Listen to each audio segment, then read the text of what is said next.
I'm having a chat with Hamish Hawk. How are you? I'm very well, thank you. Yeah, as I say, thank you for having me. Pleasure is all mine. We've been playing a new single of yours called Disingenuous. Tell us a bit about the single. Yeah, well, A Firmer Hand generally, the album, I would say, is it's a sort of warts and all album. And there's various sort of discontents that get aired throughout the album, and I would say Disingenuous is no exception. It's one of those songs that inevitably, I feel sort of regretful saying this, but inevitably it's a song about writing songs and a song about the music industry and the various, as I say, discontents that might arise from working within it. But to that end, it's a very fun song to sing live. I really enjoy performing it. I sort of get to vent a fair bit, and it's quite I would say where a lot of the album is quite stark and maybe not particularly florid. It's quite direct. Disingenuous, I feel, gives me a bit of a sing-song moment that I really appreciate. Good. Yeah, I'm sure. And the sound that you made with this record, was it the sound you wanted to make, or is it simply just how it turned out? It's a good question. I would say that really what came first for me were, sets of lyrics for maybe about two or three songs.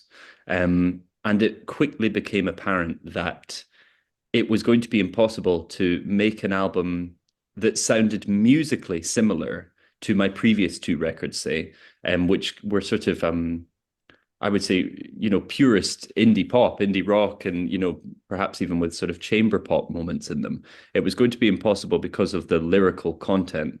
It was going to be impossible to make an album that sounded like that and pair it with the lyrics I had written or that were rearing their head for this record. So it was, when the band and I approached it, it was going to be altogether, it sounds cliche, but altogether darker and more intense. And so I would say we were definitely successful at that. And yeah, it was certainly intentional. Yeah. Good, good. And I'm sure you wrote more than what made it onto this record. What happens to those now? Are you going to consider them again for the future, or is it a case of binning them off and starting again next time? Yeah, well, that's a good question as well. You'd be surprised. I think there are a lot of bands out there who will maybe write screeds and screeds of songs. We're talking 20, 30 songs for each album and then just shaving it right down. I I suppose I've always been a sort of quality over quantity kind of writer. So you'd be surprised there aren't too many that didn't get used. I don't have sort of banks of them unused. Um, but I would say that generally speaking, and it's not a hard and fast rule, but generally speaking, if a song doesn't sort of make it onto an album at that initial stage, um, there's something in me that says, that's probably it's had its chance, and that's not to say that it might not sort of appear later in another form, or I'll often sort of tear apart songs and take their lyrics and put them in something else and see how they react with a different musical backdrop. So that might well happen to some of the older songs. And it might well happen that in the future they might get released as, I don't know, sort of rarities or B-sides or demos or whatever it might be. But in terms of making them the cornerstone of another album, for me, I'd prefer to I like the feeling of recording a record, mixing a record, getting it mastered, performing it, and then it's sort of that page is turned and you sort of start afresh.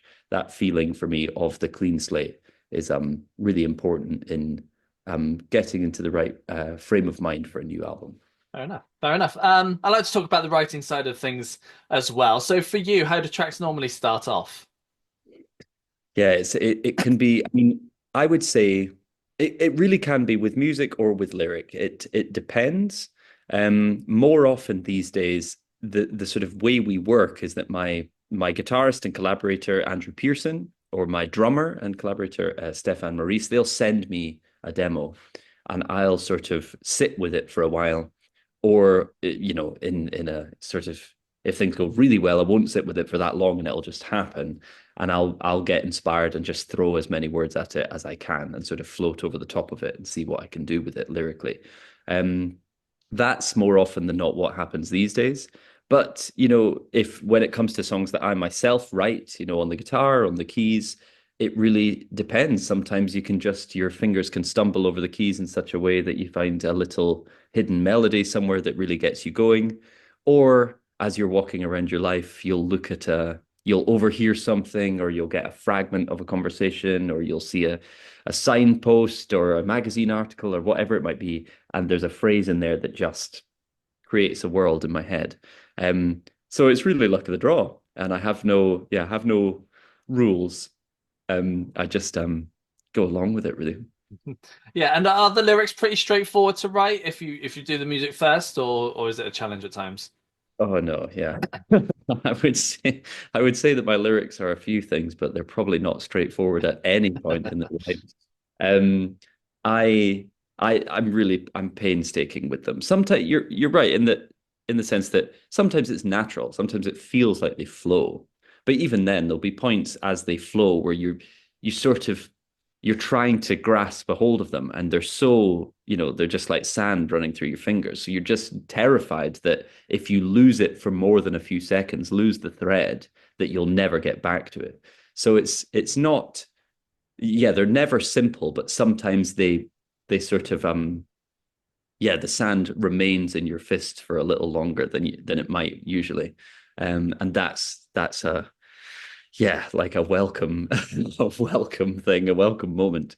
But more often than not, it's I would like it to be like that all the time, but Mm. actually more often than not, it requires drafting and redrafting and editing and re-editing. And yeah, I sit with songs for a long, long time before you hear them.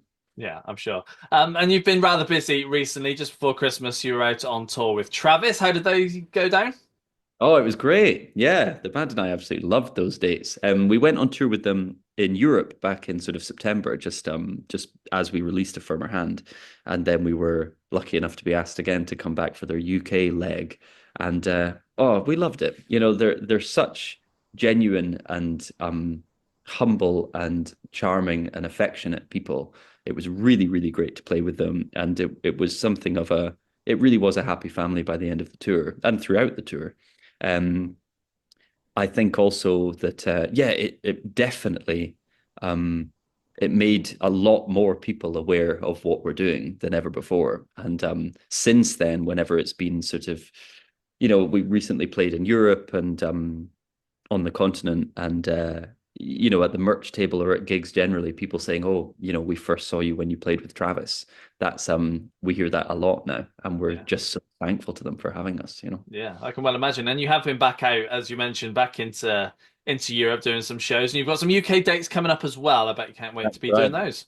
Yeah, I'm really excited. Yeah. This is I would say, now don't quote me on this, but I would say it's by far and away the sort of most comprehensive tour of the UK that we've done. Definitely the biggest in terms of venue capacity and Hmm. attendance stuff so far. Um and we're just really excited. This is the A Firmer Hand tour, essentially. We did one um we went on tour just as it came out, but that was a sort of in-stores promotional tour, as it were, and with shorter sets.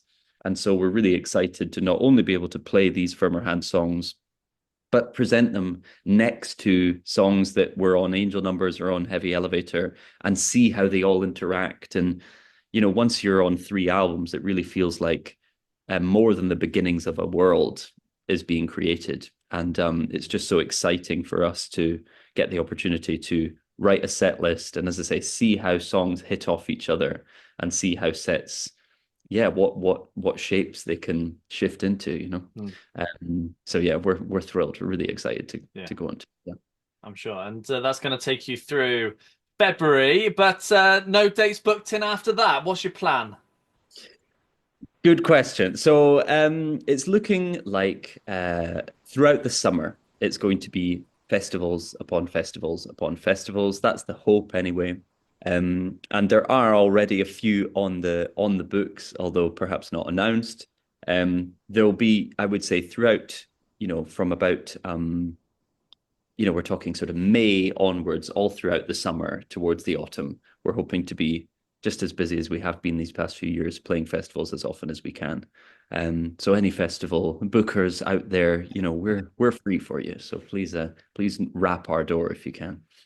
Nice, yeah. And later this year, are you hoping to continue the touring, or are you hoping to be back in the studio? Well, you know what? It's one of the things that happens obviously that with this kind of touring schedule is you end up perhaps writing to a different rhythm essentially. I suppose I've grown used to sort of those periods of being able to get bored enough that your mind starts racing and your imagination starts throwing things out there. We've been so busy that we haven't. I mean, there's things. Don't worry, there's things bubbling under the surface, but with any luck, we'll have some time, perhaps somewhere in the middle of the year or even towards the end of the year, to really sit down and get to work on some new stuff. Because as I say, we've all got ideas floating around, and some are more tangible than others. But yeah, but there'll definitely be touring as well. So yeah, we're in an all guns blazing period at the moment, I would say. Awesome. Awesome. Hamish, it's been a pleasure having a chat with you. No, thanks for having me. Thank you.